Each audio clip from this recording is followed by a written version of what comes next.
Really excited to be joined by two really great leading digital figures. And to kick things off, we wanted to have an informal conversation about what the next federal government should do. A little bit of context, I think perhaps some of you saw yesterday, Klaus Hommels gave a really brilliant presentation essentially showing how far Europe is behind. And we don't want to be all negative today. We want to talk about the opportunities. And there's a golden opportunity going on right now because the next federal government is being formed. I looked up on Google Translate, Sondierungsgespräche is exploratory talks, although we like the idea.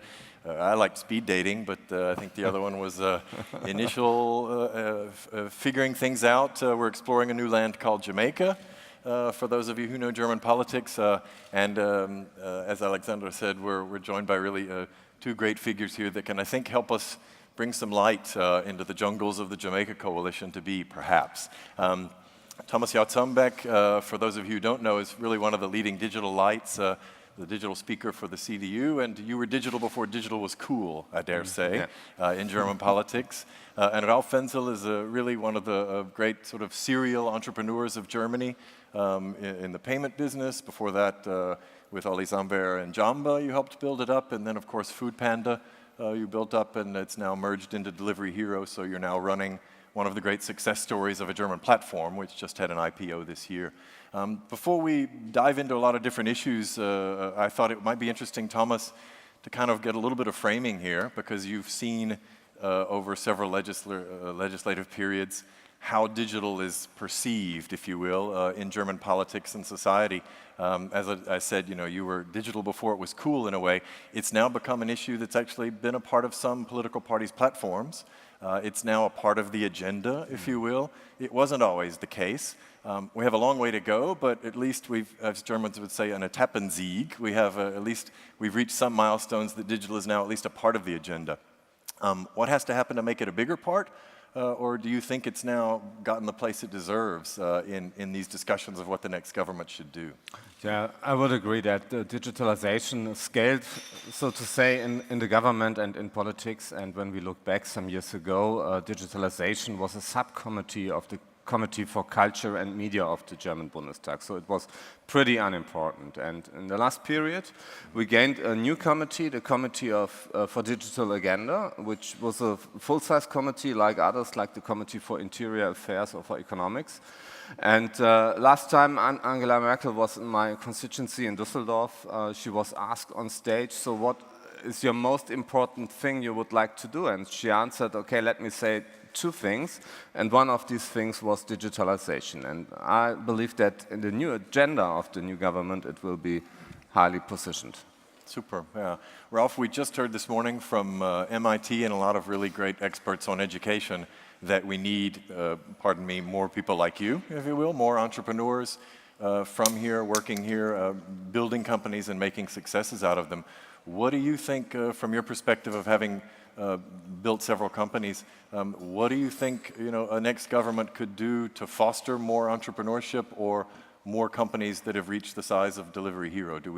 Are there particular issues you think we need to work on to ensure that there's more?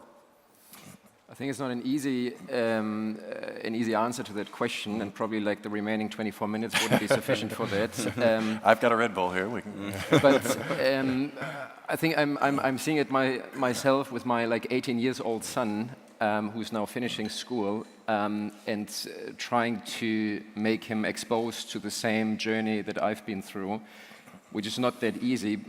First of all, from an education perspective, I know it's not necessarily like a federal issue, but often like a state relevant issue. But from an education perspective, we are not necessarily prepared. From a technology perspective, from an entrepreneurial perspective, from understanding economy, entrepreneurialism, technology. I think my son is still learning the same and based on the same principles as I was more than 20 years ago. So not that much has changed, which I think is an issue, and where other countries are significantly more advanced. I think second of all, we still have, let's say, a lack of financing opportunities compared to basically what other peer companies would have in the United States or in other countries. I think with Delivery Hero ourselves, and over the last 15 years of my journey, I think we had to knock like a lot of doors. We were focusing a lot on what we would refer to in German as like Klinkenputzen. So we had to spend like a significant amount of time and efforts on seeking financing, as opposed to spending time on innovation and the team and many other things. So there's also like a big distraction from like a financing point of view. And then last but not least, I think we will speak about that over the next like 20 minutes. I think from a regulatory perspective, from like the overall environment, how to attract talents, from the bureaucracy behind, from how we are trying to regulate platforms, how we think about like data protection. I think we're often trying to, let's say, regulate a market, but tend to restrict it too much, so that there are like a lot of barriers that we need to overcome. Super. No, you touched on a lot of points that I want to go a little deeper with on them, and let's jump first into the finance one, because if you look at the companies you were a part of, you know, we sometimes lament the fact that in the German market, people build a great company and then you sell too quick, or you sell to someone who's bigger, and this was really kind of, I mean, this is sort of the Israeli model, but in Germany, we're hoping to build some global champions that would stay, and so it's actually quite you know, commendable that a Delivery Hero did an IPO and you're still in charge of your own destiny. But Thomas, let's talk about the financing issue, because you know, for several legislative periods we've been saying, let's get a venture capital law, let's do something to make the frameworks better for the financing ecosystem here, to attract more private capital into the system. What do you think the next government could do or should do to encourage, let's say, more private capital coming in? Are we talking about, you know, the tax code? Are we talking about other kind of measures? What do you think could be concrete in the next month in a negotiation to say, this is what we need to do to create a better ecosystem for this? Yes, let me first say everything you said about the education system I totally agree with, and I think there's a lot to do, especially on the state level. We should foster this with this Digitalpakt D, it is called, to enable schools for better education in IT and digitalization. To come to finance, let me first say what we did the last 4 years. I guess I believe we achieved a lot. So in the beginning, we have this venture capital law, Verlustvorträge. Now you can keep them. The Hightech Gründerfonds in the seed phase. Hightech Gründerfonds, the third one, is raised right now. We have the Exist program. We have Investzuschuss Wagniskapital. Business angels become additionally 20% tax-free. The KfW is investing again in startups. They quit in 2000. They started an own venture capitalist, Coparion, with 200 million euros. We engaged with the European, with the EIF, the European Investment Fund, a facility for scale capital of 500 million euros. So there are a lot of instruments, and we have the Tech Growth Fund, which is in preparation right now, and with, I believe, 10 billion euros. So there's a lot of initiatives. And to look at the next period, our question is, what precisely can we do to get more money from the institutional investors? And Jens Spahn, who will talk here at noon, Jens Spahn made a round with CEOs from insurances, and what we hear always is quite complicated. There is not this one measure we can do to foster more institutional financing. And every idea is very welcome, because this is our goal. We want to enable more venture capital, especially in larger scales than we have today. Yeah, Ralph, from your perspective, I mean, you guys just went through an IPO, which is you know, one of the old, sort of more classical ways to raise capital for the big growth phase. I think everyone now agrees that the growth phase is where a lot of the capital is missing for the startups that are even successful here. Do you see anything that could or should be done to improve the ecosystem for this growth phase for companies like you guys? Besides, obviously, not everyone can do an IPO. Is there anything you think could help? I think you're right in saying that for a lot of, let's say, the smaller startups and the smaller companies, especially like on the seed capital side, like for early stage type of companies, there are now better possibilities than before. But especially like for larger international growth companies such as ourselves, there are obviously still a lot of difficulties. And one of the reasons why we IPO'd the company was because of like a lack of other financing options. So for us, it was not for like creating like more exposure or to earn pride, but it was like the main reason for us going public was to get access to capital, which we would otherwise not get in such an easy way, even though the IPO process was complicated enough. And I think the risk that we face now is that with the likes of a SoftBank Vision Fund having 100 billion or more than 100 billion, raising a second one now, which is supposed to be like equally sized, buying itself into all kind of different companies, I think we need fast solutions and also bolder solutions. Otherwise, we leave it to the Japanese or we leave it to the Chinese, but not necessarily to our own ecosystem to, let's say, sponsor that or to support those type of growth companies. And that's why I think everything that we're currently doing or what is currently being considered helps already for early stage companies, but there needs to be more of a path and environment and more support for everything that is like growth stage. And be it like that there is a separate fund that is being set up by the KfW, by other institutions, be it that there's like a pairing up between like, let's say, some governmental related type of organizations with private institutions or private entrepreneurs, or be it that there is also more of an education process. When we did the IPO and reached out to like the German investors, when we did our roadshow and we're traveling to Frankfurt to meet like with the traditional German investors and compared that to our investor meetings in the US, in the UK or in other markets, there's still like also a lack of awareness, a lack of education.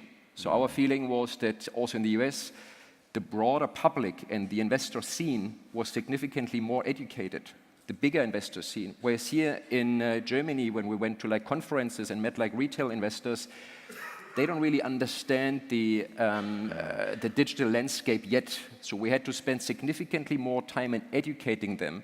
What are these type of digital business models that we are running? And I think here's where I think now with the digital agenda and that we're talking about it more and that also politics are talking about it more, hopefully creates like more awareness and more understanding among those basically also German and European, let's say, capital investors that would apply for investing into those companies. Because we do have capital, it's just that it's currently not being deployed or not being made accessible for companies such as ours. That's something we at the IAF talk about a lot. You know, Europe is not poor. You know, there's $4 trillion worth of money sitting in Europe's pension funds. It's just not flowing into the ecosystem. The US pension fund system has about $6 trillion.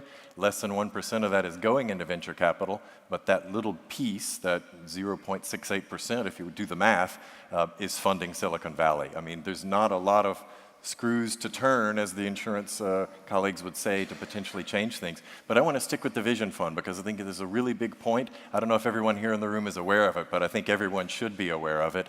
SoftBank out of Japan, Mr. Son, a real visionary, early Silicon Valley investor, created a $93 billion fund this year called the Vision Fund. The main backers are Saudi Arabia and Qatar. Apple put in a little. Qualcomm, Foxconn put in a little. They've been buying a seat at the table of the entire digital industry now for a year. You read almost every day about a new multi-billion-dollar SoftBank investment.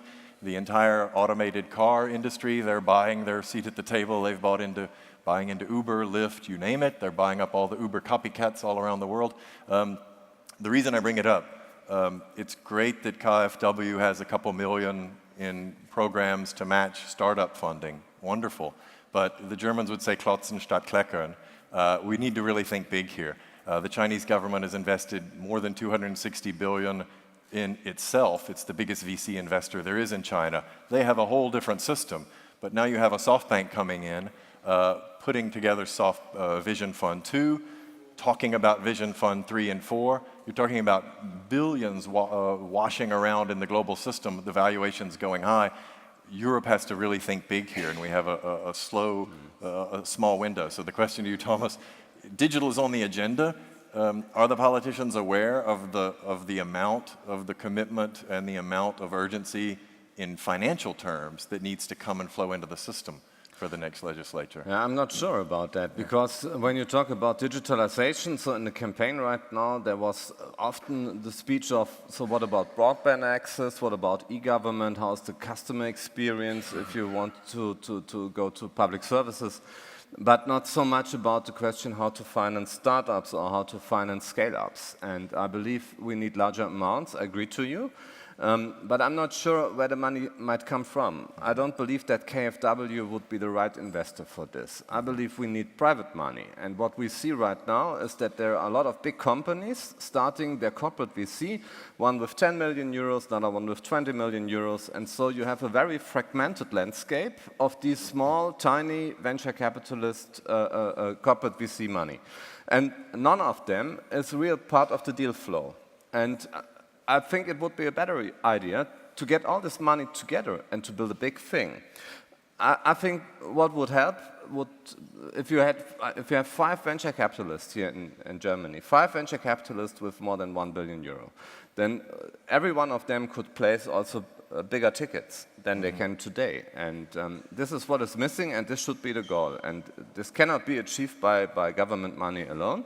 The DAX companies have to go with that, and also the insurances, and there it is a cultural problem. What you said about education, I think it's right. It's a question of if you want to go risks or not, and Germans are very risk aware, as it seems, yeah.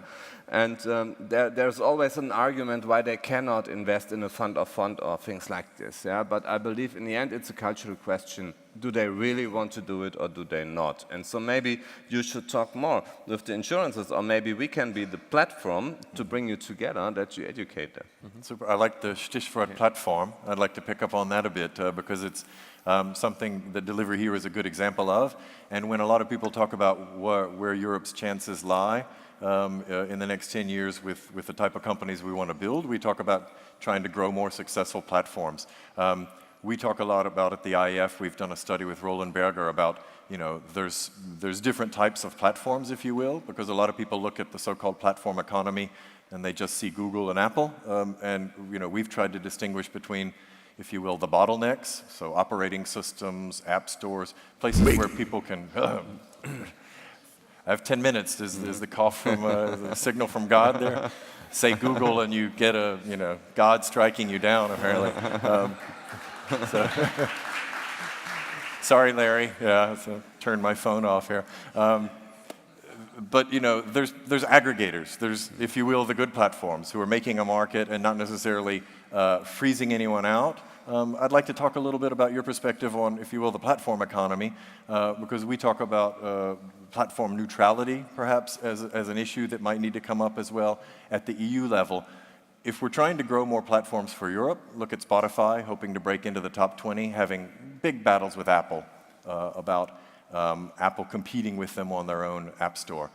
What do you think needs to happen to ensure that more platforms can have a fair chance to rise and become global players without having someone cough when they mention the word Google? I think it's exactly this differentiation that you mentioned between operating systems and platforms, and often platforms such as Deliver Hero and Spotify and others are put into the same bucket as a Google or as some of the other, like an Apple and some other environments. I think there's a clear differentiation between the operating systems that are also linked with a hardware component and those that are simply running what we would refer to pure platform services. And with all these expected platform regulations, they're named as platform regulations and not operating system type of regulations. I think we need to be very, very careful to not harm or jeopardize or negatively impact what Europe is especially strong in. We're not extremely strong in building hardware, we're not extremely strong in building operating systems, but we're building platforms. Right? And everything that is currently being stipulated in terms of platform neutrality and expected platform regulation is, in our opinion, still too broad and would have a possible negative impact on us as well. We agree in making things fair with regards to how Google and others are trying to dominate and control the market, and to help the Spotifys and other platforms to engage under equal terms. But we need to be extremely careful. Same is true with the data protection initiatives, to not over-regulate a platform market, which is where Europe is especially strong in. To not make sure that we are overcomplicating a cookie policy, whereas a Google and a Facebook will soon start to understand which underwear we're wearing every morning. So that's why I think it has to do a lot also with education, understanding the business, understanding the nuances and the differences between one operating model and another one. And I think we only overcome that by speaking, by educating, and by also bridging the gap between what companies and entrepreneurs are doing and what the political initiatives are. Super. Thomas, I've heard you sometimes say that we don't necessarily have, talking about platforms and as well perhaps what's going on in Brussels, we don't necessarily have, let's say, a legal problem, we have a legal enforcement problem, if you will. Do you feel like we need potentially to think about some kind of platform neutrality law or measures, or do you think most of the issues we're seeing right now are simply a matter of Brussels getting a spine, if you will, doing some enforcement of existing regulations? Where do you stand on that? Yeah, I believe that right now there is nearly no enforcement. And if you look at the Google case, in terms of the competitive laws, the Google case, it took 7 years. 7 years from the beginning to a decision. So, and how can a player, a startup or whatever, a German Mittelstand, whoever is competing against Google, nobody is able to stand 7 years. And so it needs to be very much faster, very much faster. And one of the ideas is to make a law or to change competitive laws in Germany so that the things that have to be evaluated for a very long period, beginning in such a thing like this Google case, that they are all, once they have been made, that you establish them into a law so that the Bundeskartellamt, for instance, can enforce that very quicker than right now. And I think not the amount of money is important, the speed is important. Super. One note, let's look to the future. We have just a few minutes. Europe is trying to build a data economy. We've just talked about the dangers of the e-privacy regulation and the General Data Protection Act to potentially mess that up. I think especially the car industry is very worried about where things are going because the car is the next platform, if you will. What could the next government do? I know an open data law came this past year, and everyone was very happy to see that the federal government has recognized that there's gold in their hills, if you will. There's great innovation and new models to come from mining public data, other forms of data, even user data. You guys are collecting user data. I mean, you're not necessarily a delivery company. You're gathering data on what people want and when and how to get it to them efficiently. You're building also an incredible data set. What do both of you think Europe and Germany can do to foster a better, innovative, data-driven economy? There are several measures, what we are discussing right now. So I was hopefully to present some of the results of tonight, but tonight there were other topics that were quite complicated, like energy politics, so that they couldn't talk about digitalization, which was on the agenda, and maybe we are talking on Monday. That's a good sign. I hope they all agree it should be important, so we put it to the back, right? I believe in some fields we will agree, so in broadband access and e-government, and so I don't think that's so complicated. Maybe the question about to sell the telecom shares or not, this might be a different situation, but if we look at data-driven businesses, then there is a real different point of view between us and the Liberals and the Greens, because we also agree that data-driven businesses are important, and if you cannot access data, you cannot make a good business today. And therefore, in Brussels right now, is negotiation about the privacy directive, or they made a decision in European Parliament this week, and I believe this was not a good decision. And we have to talk about how the German government will behave on that in the European Council. And what we believe is that the privacy directive has to be harmonized with the GDPR, with the General Data Protection Directive we made last year. And we need to enable the processing of data and also profiles for companies, because else Google and Apple and Amazon, they have a monopoly on this click yes, I agree yes. And Google every time gets it, but the German startup doesn't. I think this is a really important point about this e-privacy directive. For those who aren't familiar, we spent, I think, more than half a decade getting a general data protection law into place, and everyone found something they could agree on. Now is coming what was seen to be as a tiny little addition or correction, this e-privacy law, so-called, but it's really threatening a lot because the scope is so big, and the default settings are essentially don't share my data. It's even putting the browser at the heart of all of your decision-making about your data. I don't know how many people access Delivery Hero on the app versus the browser, but in an app economy where Europe is strong, suddenly Chrome and Safari and Firefox are again in the driver's seat for what's happening with my data and how it's flowing. How do you guys see this issue of data and user data, and how it should, how your business model should still be functioning if it gets so hindered? I think I don't want to be too repetitive because most of that and some of that has been said already. I think if, let's say, any data restrictions or data access or data usage restrictions that we have in Europe do not allow us to track our own users' behavior, then it essentially means that we're getting even more dependent on the Googles and the Facebooks of this world. So I think with whatever we are doing, we need to clearly benchmark what is a Google and a Facebook and like an Apple and many others, what are they doing already with data? How much access to data do they have? What do they know about all of us already? And how are they currently going around it? Yeah, going around the current data protection guidelines that do exist in the European Union versus what are we trying to put in place? Because I think there is a very, very dangerous risk that whatever we put in place will even empower the big four, the big five type of platforms and make it for us even more of a disadvantage in the European landscape. So that's why it's a very sensitive topic, and we need to carefully watch what they know already about us versus what are we trying to put in place. Super. We're down to our last minute. We've got coalition negotiations coming up. We're all hopeful that a good digital policy will come out of it. But just for a moment, both of you look ahead, sort of the lightning question at the end. How hopeful are you that we will see the next digital agenda from the next government make some bold steps?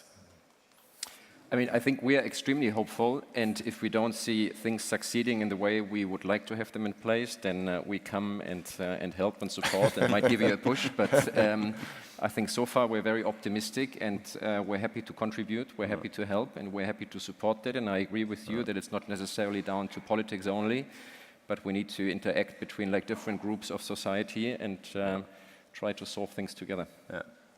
So I would like to give you a list of my colleagues that need to be pushed with their mobile numbers, and then I guess we will. We could crowdsource that, But I'm very optimistic because of Angela Merkel, and she really understands the mechanism of digital economy, and she is pushing really, and I believe that we will make big steps in the next 4 years. Super. Digital Wende, here we come. Yeah. Thanks DLD Berlin. Thanks Steffi.